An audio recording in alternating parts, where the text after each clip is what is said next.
Și bine v-a regăsit la un nou episod din Dragon City.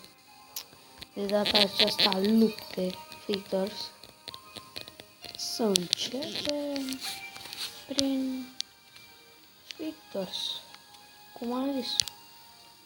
Întâi vom începe de aici. Versus ăștia. Deci, din păcate, nu vom putea să facem de aici.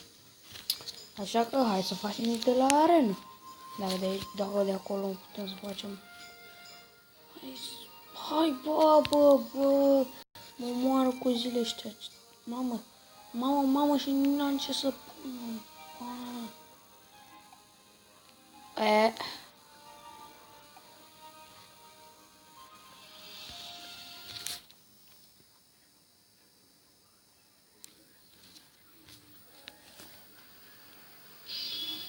Pe critica la viață e normal.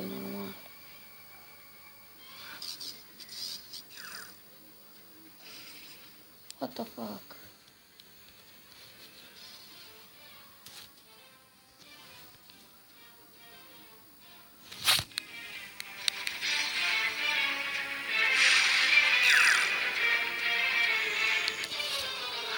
Dragon Slayer. No, yes!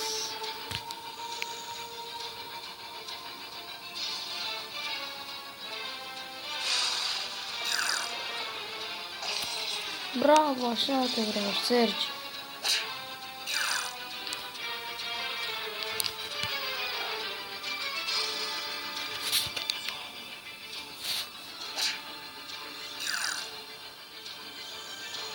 Fac, cred că ăsta mă bate. Da, mă bate.